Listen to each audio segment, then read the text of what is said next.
नमः शिवाय। ओम नमः शिवाय। ओम नमः शिवाय। ओम नमः शिवाय। ओम नमः शिवाय। ओम नमः शिवाय। ओम नमः शिवाय। उपमन्यु, अरे कहाँ ढूंढूं तुझे मैं? अकेली लौटकर वहां जाऊं कैसे उपमन्यु?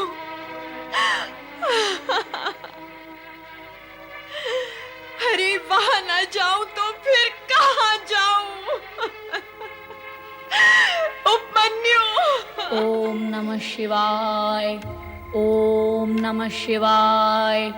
ओम नमः शिवाय। ओम नमः शिवाय। ओम नमः शिवाय। ओम नमः शिवाय। ओम नमः शिवाय। ओम नमः शिवाय। ओम नमः शिवाय।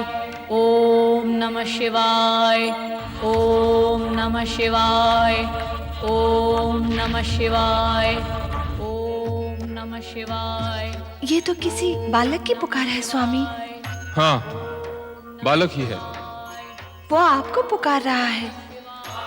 सुन लो उसकी करुण पुकार। मुझे ही नहीं, तुम्हें भी। हमारे साथ साथ मातृत्व के लिए वो तुम्हें भी पुकार रहा है। मुझे? मुझे क्यों? वो तो ओम नमः शिवाय कहकर आपको नमन कर रहा है। शिव में शिवा भी तो समाई हुई है। ध्यान से सुनो, तुम्हें हमारे नाम के साथ साथ अपना नाम भी सुनाई देगा। पर ये बालक है कौन? प्रतीक्षा करो देवी, कुछ समय पश्चात तुम्हें अपने प्रश्न का उत्तर मिल जाएगा।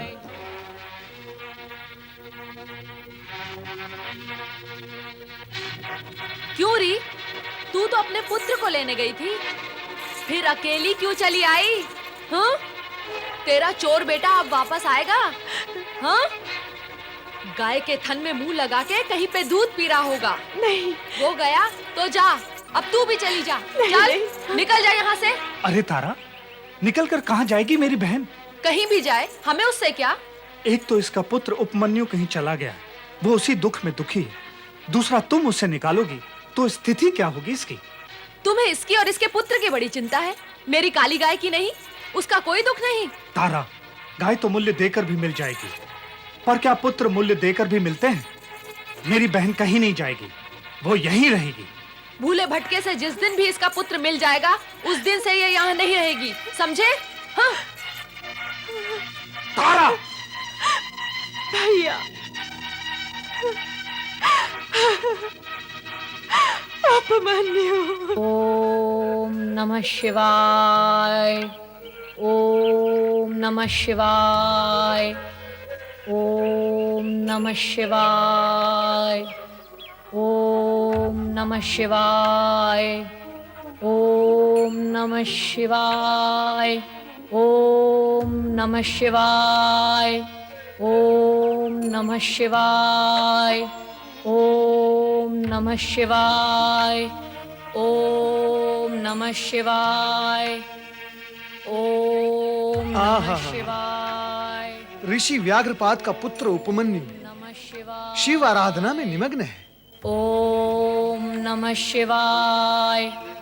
ओम इसकी भाव भंगिमा नमः शिवाय। और मुद्रा को देखकर ऐसा लगता है ओम नमः जैसे शिव भक्तों में अपना नाम अवश्य अमर करेगा। नमः शिवाय। नारायण नारायण। ओम नमः शिवाय। परंतु ये नाम अपना अमर तब करेगा ओम नमः जब इसकी ये पुकार भगवान भोलेनाथ तक पहुंचेगी। प्रश्न ये उठता है कि अब तक इसकी पुकार भोलेनाथ तक क्यों नहीं पहुंची? नमः शिवाय। यहाँ प्रश्न उठाने से क्या लाभ होगा नारद? प्रश्न तो वही उठना चाहिए जहाँ भगवान भोलेनाथ विराजमान हो। नमः शिवाय। नारायण नारायण। नमः शिवाय। ओम नमः शिवाय। ओम नमः शिवाय। ओम नमः शिवाय, ओम नमः शिवाय, ओम नमः शिवाय, ओम नमः शिवाय, ओम नमः शिवाय, ओम नमः शिवाय, ओम नमः शिवाय। नाथ, आप कहाँ अदृश्य हो गए? नारायण नारायण नारायण। अरे, भगवान भोलेश्वर कहाँ चले गए? माता पार्वती, मेरा प्रणाम स्वीकार करते हुए आप मुझे ये बताएं कि आपने भगवान भोलेनाथ को कहाँ भेज दिया? नारद, वे मेरे भेजे हुए कहीं जाते हैं क्या? जब उनका भक्त उनका नाम भजता है तो वो भागते हैं, फिर वे किसी की नहीं सुनते। नारायण नारायण, समझ गया माता, मैं समझ गया। भगवान भोलेनाथ अपने भक्त बालक उपमन्यु से प्रभावित होकर उसके पास गए होंगे। ऐसा ही हुआ होगा देव ऋषि। ओम नमः शिवाय की ध्वनि से कैलाश कंपायमान हुआ था। कैलाश ही नहीं, भक्त की पुकार पर तो तीनों लोग कंपायमान होते हैं नंदी महाराज। ये निश्चित ही बालक उपमन्यु की भक्ति का प्रभाव था। मैं तो यहां आया था भोलेनाथ के दर्शन के लिए, किंतु वो चले गए अपने भक्त को दर्शन देने के लिए। तो अब क्या करोगे नारद? वहीं जाऊंगा जहां भगवान गए हैं और उनके शेष दर्शन करूंगा। शेष दर्शन अर्थात ये माता, आपके दर्शन से भगवान भोलेनाथ के आधे दर्शन तो हो जाते हैं, जो कि हो गए हैं, और अब मैं वहां जा रहा हूं जहां भोलेनाथ गए हैं, और अब वहीं जाकर उनके शेष आधे दर्शन कर लूंगा। नारद, ऐसा भी तो होता होगा कि केवल भोलेनाथ के दर्शन कर लेने से मेरे भी आधे दर्शन हो जाते होंगे। नहीं माता, नहीं, ऐसा सर्वथा नहीं होता। माता, यह सत्य केवल एक मार्गी यात्रा करता है। एक मार्गी यात्रा कैसी होती है नारद? माता, आपके दर्शन से भोलेश्वर के दर्शन तो हो जाते हैं, परंतु उनके दर्शन से आपके दर्शन कदापि नहीं होते। पर क्यों? वो इसलिए माता कि आप शक्ति हैं और वो शिव। मूल प्रेरणा स्रोत तो आप है, नारी ही तो मूल प्रेरणा होती है। नारद, तुम तो बाल ब्रह्मचारी हो, तुम्हें ये नारी ज्ञान कब और कहां हो गया? यदि कोई विचार है विवाह का तो कन्या देखी जाए तुम्हारे लिए। शिव शिव शिव शिव शिव शिव, नारायण नारायण। ओम नमः शिवाय, ओम नमः शिवाय, ओम नमः शिवाय, ओम नमः शिवाय, ओम नमः शिवाय, ओम नमः शिवाय, ओम नमः शिवाय, ओम नमः। आंखें खोलो उपमन्यु, आंखें खोलो। ओम नमः शिवाय, देखो कौन आया तुम्हारे सामने। नमः शिवाय, ओम नमः शिवाय, आंखें खोलो उपमन्यु। नमः शिवाय, उपमन्यु, नमः त्याग करो इस कठिन तपस्या का। तुम्हारी आयु तप करने की नहीं, सुख भोगने की है। नमः शिवाय। आंखें खोलो उपमन्यु।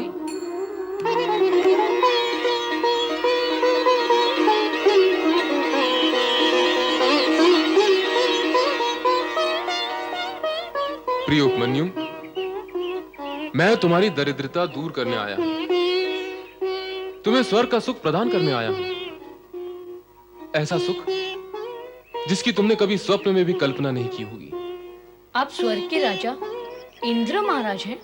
हाँ, स्वर्ग का अधिपति देवराज इंद्र हूं मैं। आपको अनेकानेक प्रणाम। पर इंद्र महाराज, मैंने न तो आपकी आराधना करके आपको बुलाया और न स्वर्ग के सुख की कामना की है, फिर क्यों आप मेरी आराधना में विघ्न डालने आ गए हैं? क्या मैं तुम्हारी आराधना में विघ्न डालने आया हूं? अरे भोले बालक, मैं तो तुम्हारा हित करने आया हूं। पर ये तो बताओ कि तुम आराधना किसकी कर रहे हो? देवों के देव भोलेनाथ भगवान शिव की। अरे अरे अरे अरे, उस भभूतधारी भूतनाथ की आराधना कर रहे हो तुम? इंद्र महाराज, मैं यदि कहूँ कि बड़ों का नाम बड़े आदर से लेना चाहिए तो आपको लगेगा यह बालक बड़ों के सामने बड़ी बातें कर रहा है। आप तीनों लोकों में पूजे जाने वाले भगवान शिव का नाम छोटे मन और खोटे शब्दों से ले रहे हैं। अरे, बालक होकर बड़ों की भांति तर्क करता है। सत्य को समझने की ना तेरे पास आयु है ना अनुभव, फिर ज्ञान कहां से होगा? मैं तेरा हित सोच रहा हूँ बालक। मेरा हित सोचने के लिए भगवान शिव को अपशब्द कहना क्या आवश्यक है इंद्र महाराज? नहीं उपमन्यु, उन्हें अपशब्द कहना मेरा अभिप्राय नहीं। मेरा अभिप्राय तो केवल इतना है कि तुम्हें यह ज्ञान दे सकूं कि शिव की आराधना में अपना समय नष्ट न करो। तुम्हें तनिक भी लाभ होने वाला नहीं है। तुम स्वयं सोचो, जिसके पास भभूत के अतिरिक्त अन्य कुछ भी नहीं है, वो तुम्हें क्या देगा? देने लेने का विचार तो व्यापारी करते हैं इंद्र महाराज, आराधना करने वाले आराधक नहीं। मेरी माता और स्वर्गीय पिता ने मुझे यही ज्ञान दिया है कि इस जगत में शिव से श्रेष्ठ अन्य कोई वरदाता है ही नहीं, और माता पिता का दिया हुआ ज्ञान कभी असत्य नहीं होता। वो शमशान वासी और श्रेष्ठ वरदाता? किस भ्रम में पड़े हो उपमन्यु? मेरे भ्रम के कारण आप क्यों चिंता में पड़े हैं इंद्र महाराज? अपना भ्रम मुझे प्रिय है। आपसे विलंब प्रार्थना है कि आप यहाँ से चले जाएं और मुझे शिव आराधना करने दें। अरे निर्बुद्धि, तू तो ज्ञान शून्य और अनुभव शून्य है। तुझे तो ज्ञान ही नहीं है कि शिव कभी किसी का कुछ हित नहीं करता। मैं स्वर्ग का सम्राट, देवताओं का राजा, स्वयं तेरे पास आया हूँ तेरे दुख निवारण के लिए, तुझे स्वर्ग ले जाने के लिए, स्वर्गीय सुख सुविधाएं प्रदान करने के लिए, और तू है कि अपनी हट पर अड़ा हुआ है। अरे मूर्ख बालक, बड़े बड़े ऋषि मुनि और ध्यानी ज्ञानी भी निरंतर कठोर तपस्या करने के पश्चात स्वर्ग की एक झलक तक नहीं पा सकते, और मैं तुझे वहां का स्थान और सुख उपलब्ध करवा रहा हूँ। इंद्र महाराज, आप तो अपनी गरिमा भी भूल गए। अब मुझे तो लाज आती है आपसे कुछ कहते हुए। आपको उत्तर देने के लिए यदि मेरे शब्दों में कठोरता आई तो उसका प्रभाव मेरी आराधना पर पड़ेगा। कहो तो, तुम कहना क्या चाहते हो? यही कि आपने मुझे क्या कोई भूखा या लोभी पक्षी समझ लिया है, और क्या आपका स्वर्गीय सुख कोई दाना है जिसे आप बार बार मेरी ओर फेंक रहे हैं ताकि मैं उसे चुग लूं और भगवान शिव की आराधना से विचलित होकर लोभ से भरे आपके सुखजाल में फंस जाऊं? नहीं, ऐसा नहीं होगा। अब आप चाहे रहे अथवा जाएं, मैं अपने आराध्य भगवान शिव के चरणों में जाता हूँ। ओम नमः शिवाय।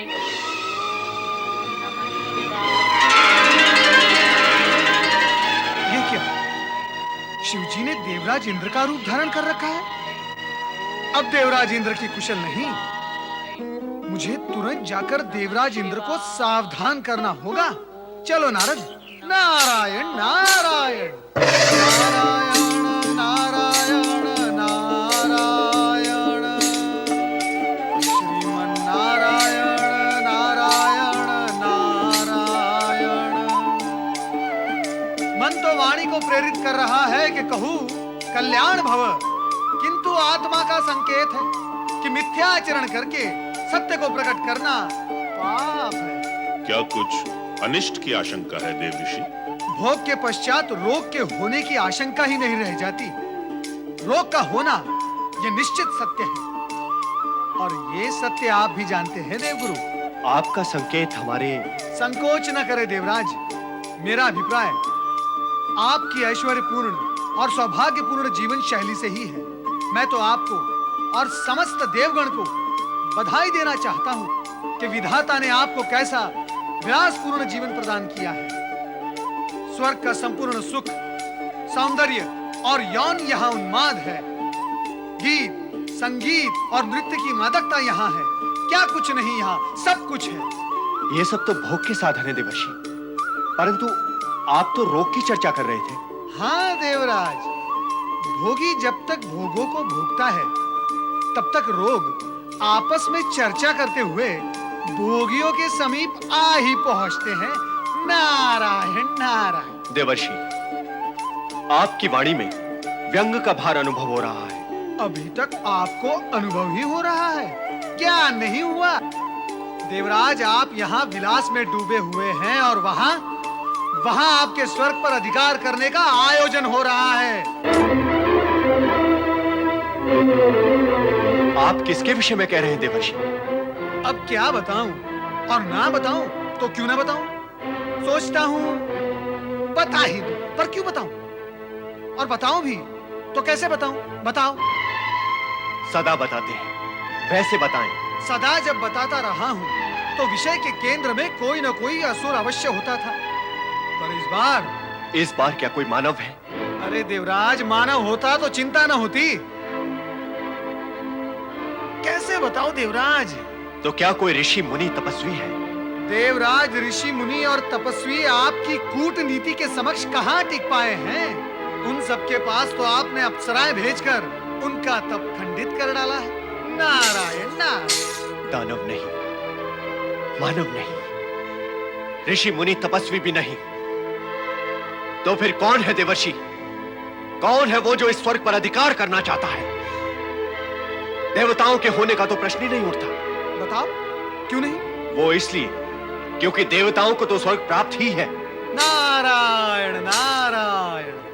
जिन देवगण को स्वर्ग प्राप्त है उनके अतिरिक्त भी तो अन्य देव हैं।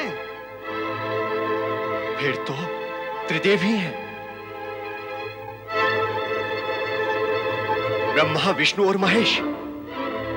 देवर्षि, क्या इन तीनों में से स्वर्ग का कोई इच्छुक है? ब्रह्मा और विष्णु भी इनके सम्मुख। नारायण नारायण। अब बता भी दे देवर्षि, क्या आप भोलेनाथ की बात कर रहे हैं? आपका अनुमान सत्य निकला देवी सची। देवर्षि, भगवान भोलेनाथ स्वर्ग पर अधिकार करना चाहते हैं, और क्यों? क्यों? ताकि आपका यह अमोद प्रमोद और भोग विलास सदा सदा के लिए समाप्त हो जाए। मुझे नहीं लगता कि भगवान शिव शंकर ऐसा करेंगे। लगता तो मुझे भी नहीं है देवर्षि। नारायण नारायण। अर्थात आपको मेरी वाणी पर विश्वास नहीं देवराज, तो फिर आप स्वयं जाकर देख लें। कहां? विंध्याचल देवराज, विंध्याचल।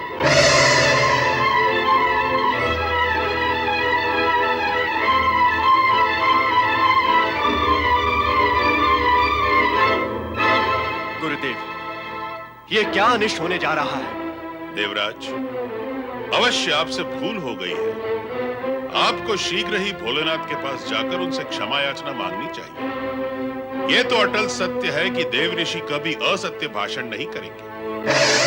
ओम नमः शिवाय, ओम नमः शिवाय, ओम नमः शिवाय, ओम नमः शिवाय। हे भक्त, अब आरंभ होती है तेरी भक्ति की अग्नि परीक्षा। नमः शिवाय, ओम नमः शिवाय,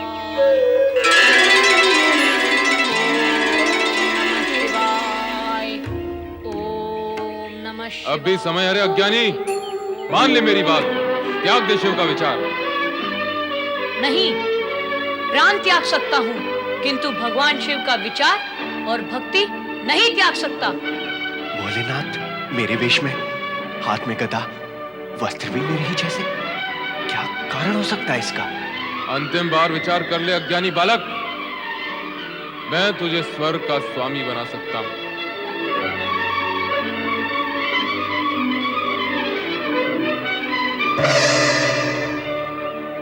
नहीं चाहिए मुझे स्वर्ग, मुझे केवल शिव दर्शन चाहिए, शिव चरणों का प्रसाद चाहिए। बोलो, दिला सकते हो? नहीं, बस तुम मुझे क्या शिव दर्शन कराओगे? मैं स्वयं शिव को प्रसन्न करूंगा। ओम नमः शिवाय, ओम नमः शिवाय,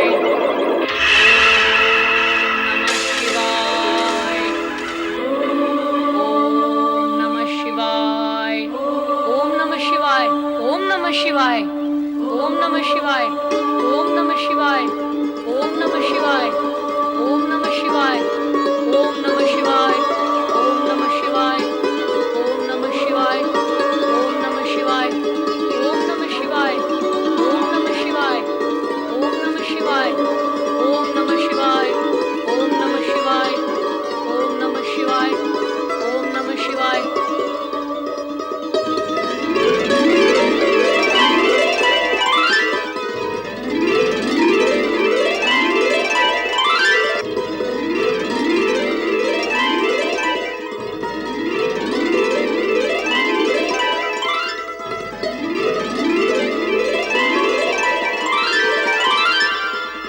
ओम नमः शिवाय, ओम नमः शिवाय, ओम नमः शिवाय, ओम नमः शिवाय।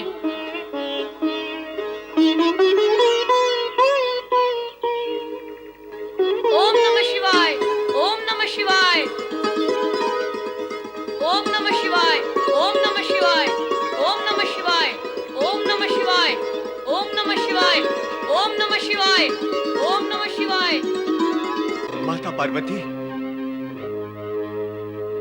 माँ भगवती, कहाँ हैं आप?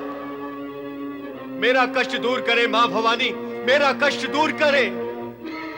रक्षा करें मेरी माता, रक्षा करें। देवराज इंद्र, आप इतने व्यथित क्यों हैं? उठिए, बताइए क्या हुआ? अभी तक तो कुछ हुआ नहीं है माँ, किंतु होगा तो अनर्थ होगा। इस अनर्थ से मेरी रक्षा करें माता, इस अनर्थ से मेरी रक्षा करें। देवराज इंद्र, उस अनर्थ का नाम तो बताइए। माँ, भगवान शिव मेरा रूप धारण करके स्वर्ग पर अधिकार करने और उसे उपमन्यु को देने का विचार कर रहे हैं। पर वे हैं कहाँ? विंध्याचल के वन में।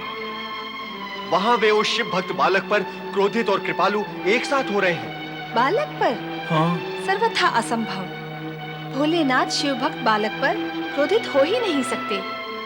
लगता है आपको भ्रम हुआ है देवराज। हाँ, वे कृपालु अवश्य हो सकते हैं।